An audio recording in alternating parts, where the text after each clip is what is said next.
This investigation is sponsored by Keeps.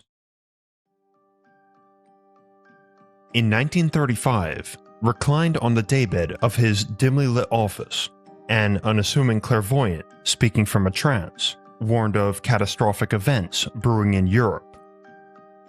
Indicated by the Austrians, Germans, and later the Japanese joining in their influence, these will gradually make for a growing of animosities. Unless there is interference from the supernatural forces that are active in the affairs of nations and peoples, the whole world will be set on fire by the militaristic groups. It's one thing for a psychic to correctly predict the nations that would make up the Axis several years before the Second World War broke out. But even stranger was his claim that the war would only be won if supernatural forces intervened. A little-known fact about World War II is that British intelligence formed the Witchcraft Research Center to combat the Nazis' own occult units, which ultimately led to the capture of Hitler's deputy Führer, Rudolf Hess. The clairvoyant who foresaw this event was Edgar Cayce, also known as the Sleeping Prophet. Many consider his prophecies to be the strongest evidence of paranormal and psychic abilities ever recorded due to their depth of documentation and incomparably high accuracy. Some of his prophecies, which later proved to be true, include the use of blood in diagnosing diseases, the La Niña and El Niño climate patterns, as well as the most devastating stock market crash in American history, which occurred in 1929, with date and details exactly as Cayce predicted on two separate occasions. The Sleeping Prophet also made claims about history's most enduring mystery, the lost city of Atlantis, which surprisingly hold water. This is because in these claims, he made a prediction which turned out to be fact. He stated that a hidden tunnel system, forgotten for over 2,000 years, would eventually be discovered beneath the front left paw of the Great Sphinx of Gizeh. Indeed, in 1987, a Japanese expedition performed electromagnetic sound surveys of the Sphinx, and they detected tunnels underneath that exact location, just as Cayce described, which remain completely unexcavated to this day. I'm Mr. Mythos, and I'd like to introduce you to Edgar Cayce, the Sleeping Prophet of Atlantis.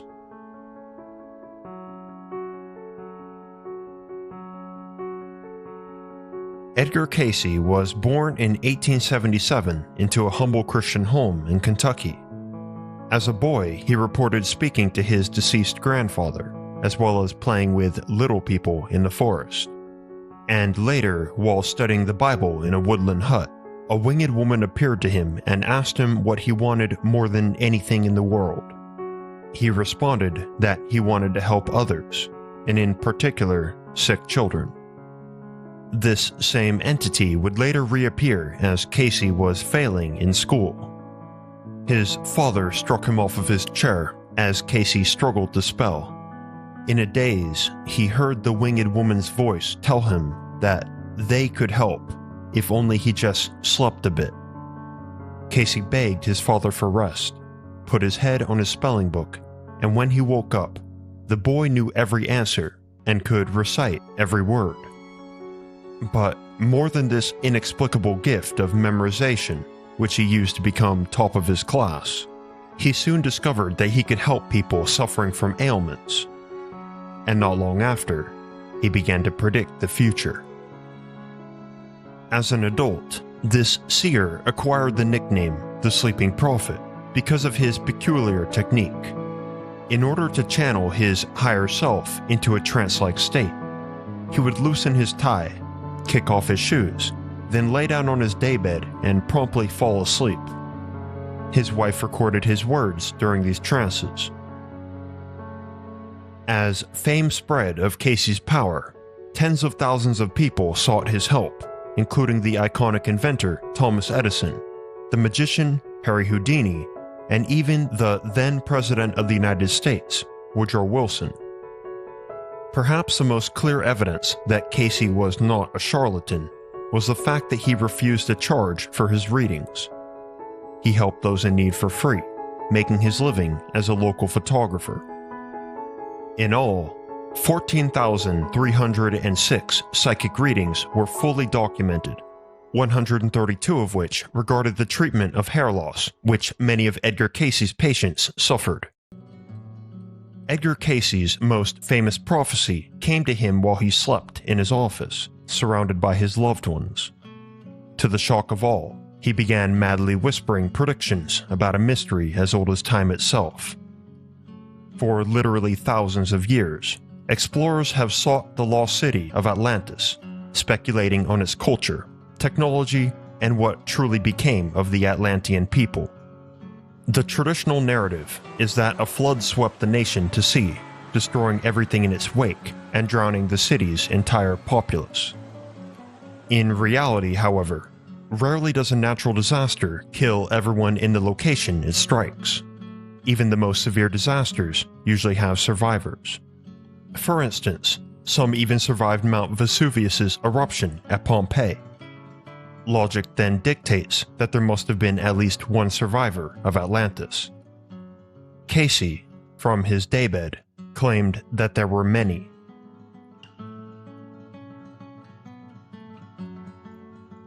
Many ancient writers were not shy to express their belief that Atlantis was once a real place, such as Crantor, a student in the Greek philosopher Plato's academy, with Plato's writings being the earliest known record of Atlantis.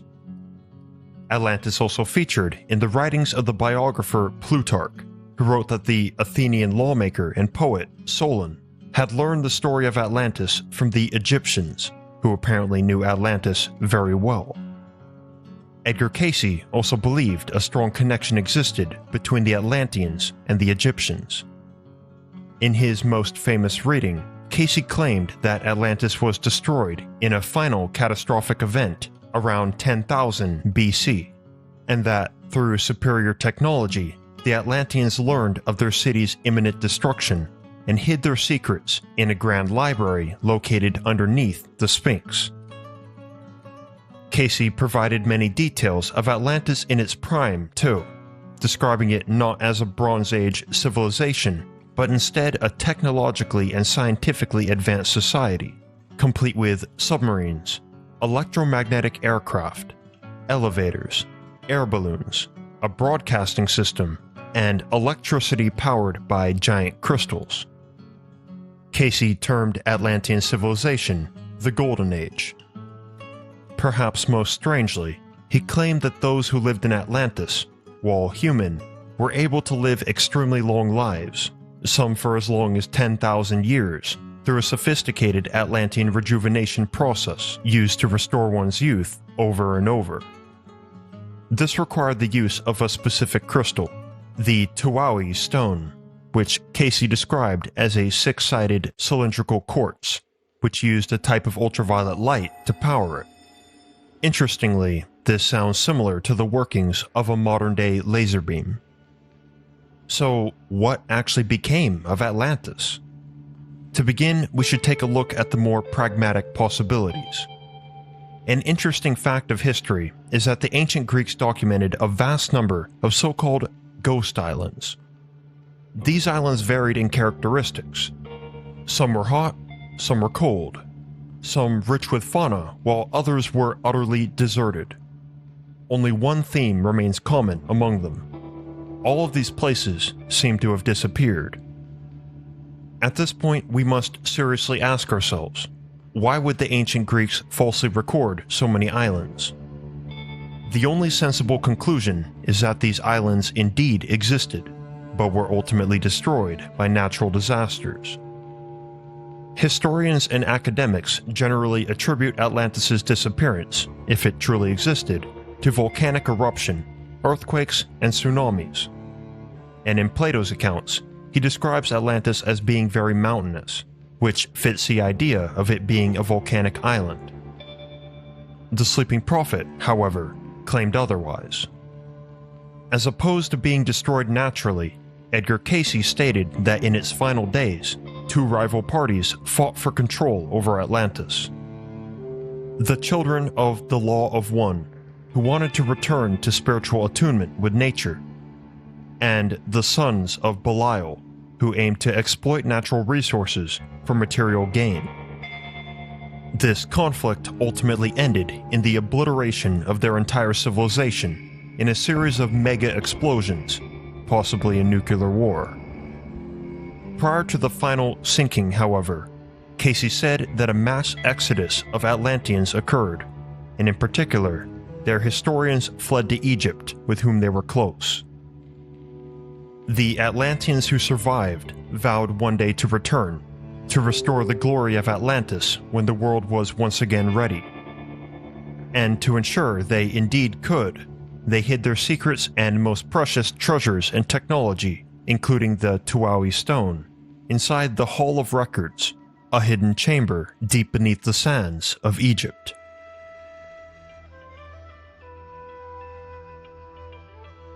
The sleeping prophet, from his shadowy office, predicted that underneath the Great Sphinx of Gizeh there existed a vast network of underground tunnels connected to a huge library, the Hall of Records.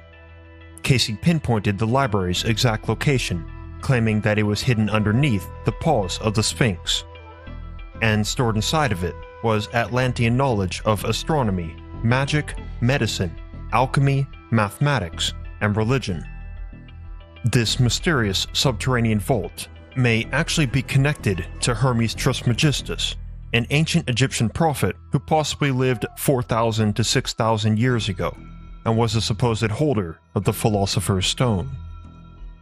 Trismegistus was the author of the Emerald Tablet, a legendary artifact which many believe to hold the secrets of alchemy and life itself. I previously made a video on the Emerald Tablet, which I'll link to at the end. It's widely believed that Alexander the Great hid the original Emerald Tablet artifact underneath the Great Pyramid of Gizeh. The Christian ascetic Clement of Alexandria added to this theory, stating that alongside the Emerald Tablet were 42 other sacred tablets, stored in a subterranean vault beneath Egypt, hidden until mankind was worthy of the knowledge that they held. If the tablets of Trismegistus were stored in the Hall of Records, perhaps it is where the prophet first gained his knowledge of alchemy. It's well known that the ancient Egyptians took their knowledge to the grave with them, so the idea of a massive, forgotten underground library is not impossible. Hidden chambers were certainly a trend with the ancient Egyptians. In fact, the corpse of Hermes Trismegistus himself was apparently found sitting in a secret cave underneath a statue in Turkey. Regarding this Atlantean subterranean library, the Hall of Records, more than legends, there may be actual eyewitnesses made by respected ancient historians, such as Herodotus in the 5th century BC.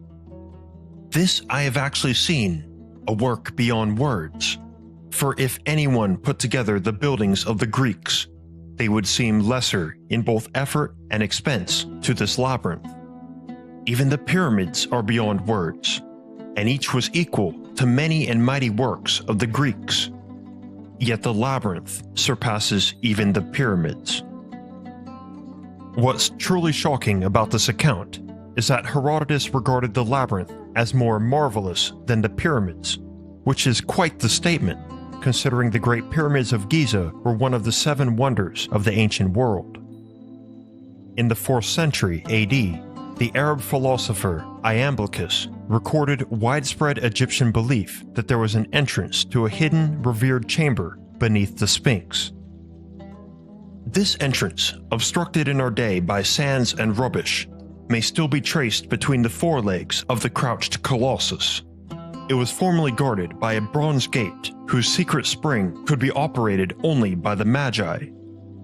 It was guarded by public respect, and a sort of religious fear maintained its inviolability better than armed protection would have done. As far as modern archaeology is concerned, Edgar Cayce's claim that an underground tunnel system lies beneath the front left paw of the Sphinx turned out to be absolutely true. As we learned at the beginning of this video, the electromagnetic sound surveys of the 1987 Japanese expedition detected secret tunnels beneath that exact location. These tunnels have never been explored, or even excavated, and no one is sure how deep they go, how long they are, or where they lead. All further examination was blocked by the Egyptian government. All this said, Cayce's claims are worthy of at least some validity. As he lay there on his daybed, the sleeping prophet added one last detail. In the Hall of Records, there is an Atlantean flying vehicle which was used to help construct the Great Pyramid, and inside the library, tunnels leading into habitable areas of the inner Earth. If we are to believe that this grand vault held the last vestige of Atlantean technology, then it's fair to say that a custodian was needed.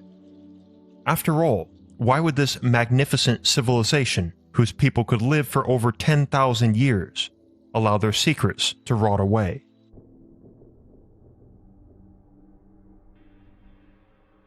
In the contested magical grimoire Le Poule Noir, more commonly known by his English name, the Black Pullet, or the Black Screech Owl, one of the French leader Napoleon Bonaparte's officers, during their quest through North Africa, engages Arab Bedouins in battle, who overcome his troops and brutally slaughter every soldier but him. The unnamed officer writes that, after this defeat, he sat gravely wounded in the shadow of the Great Pyramids of Gizeh, lamenting on his certain death. Suddenly, he heard a noise behind him.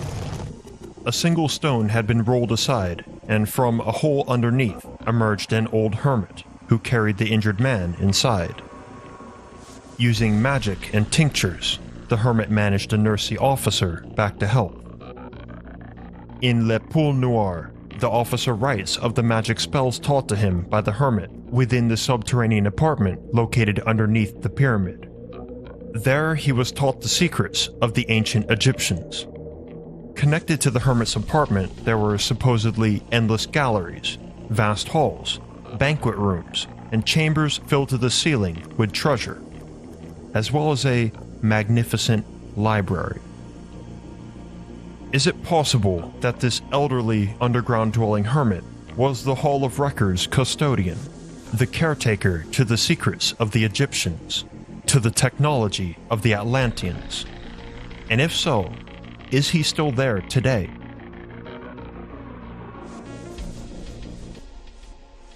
Edgar Cayce was not the only mystic to have drawn a connection between the Great Sphinx of Gizeh and the lost civilization of Atlantis.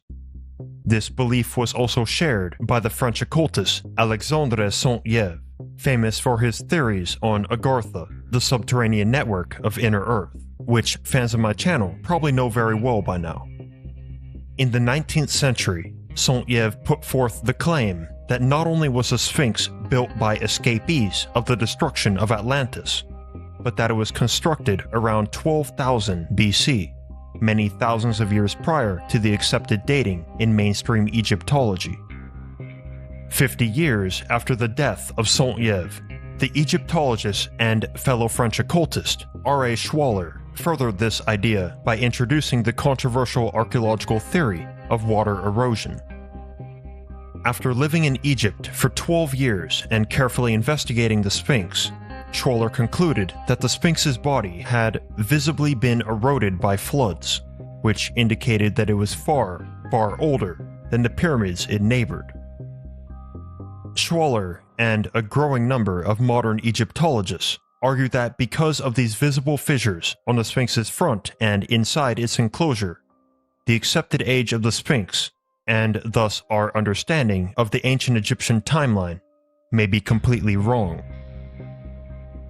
Years later, the Egyptologist John Anthony West attributed the Sphinx's erosion to the Nile floods, which occurred between 15,000 and 10,000 BC. West later had his claims validated by the geologist Robert Schoch, who agreed that the Sphinx was indeed constructed around 9,700 BC. Edgar Cayce never mentioned whether the Atlanteans built the Sphinx themselves or if they simply found it that way. However, when one really thinks about it, a highly advanced civilization such as the Atlanteans would surely rely on their own technology to secure their people's legacy, rather than primitive ancient Egyptian methods. Alongside this, many have claimed that it was in fact the Atlanteans who taught the dynastic Egyptians how to construct their pyramids and monoliths. If the Sphinx was constructed during or after some cataclysmic flood, which occurred approximately 12,000 years ago, then Cayce's dates match up. He believed that the Atlanteans were displaced around 10,000 BC and that they fled to Egypt. Egypt around this time, according to the water erosion theory, was also suffering the after effects of a large deluge or flood. However, because some parts of the Sphinx show no signs of water erosion, we can theorize that the Sphinx was not fully submerged, meaning the Atlanteans could have sought refuge inside its underground complexes and halls, which scientists have categorically proven to exist.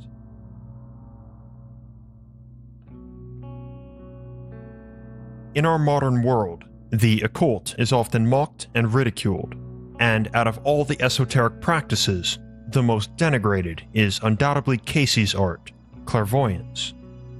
Psychics are regarded by most as frauds, profiting from sly readings, boisterous fortune-telling, and falsely communicating with a person's dead relatives. Because Cayce claimed to be a psychic, his prophecies have mostly been disregarded, despite many of them seeming to have been very accurate. According to his biographer, Thomas Segru, there are hundreds of people throughout the United States who will testify at the drop of a hat to his accuracy. And in the book, The Outer Limits of Edgar Cayce's Power, which set out to demonstratively prove his psychic readings incorrect, it was ultimately concluded that a whopping 85% of the time, Cayce was right.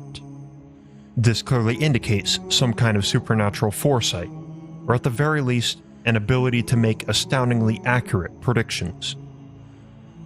The sleeping prophet's prophecies proving true, however, were a curse for Edgar Cayce, who, later in his life, saw visions warning him that if he used his psychic abilities more than twice a day, it would eventually kill him. Still, the sleeping prophet continued his work in order to help those in need of his unique gift.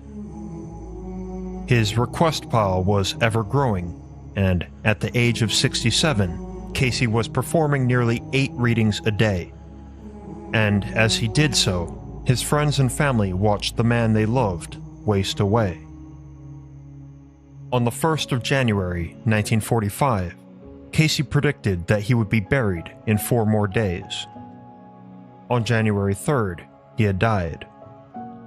The next day, the sleeping prophet was buried at his birthplace in Kentucky. While in the waking world, Edgar Cayce enjoyed gardening and cooking, running his photography studio and leading Sunday school at his church. He was a humble man who never profited financially from his psychic ability, and he remains one of the most convincing and prolific seers in history. So we must truly wonder, will the survivors of Atlantis one day return as Cayce predicted? Does the Hall of Records really exist beneath the Sphinx? And how did the golden age of the Atlanteans shape the ancient world, and subsequently the world we live in today?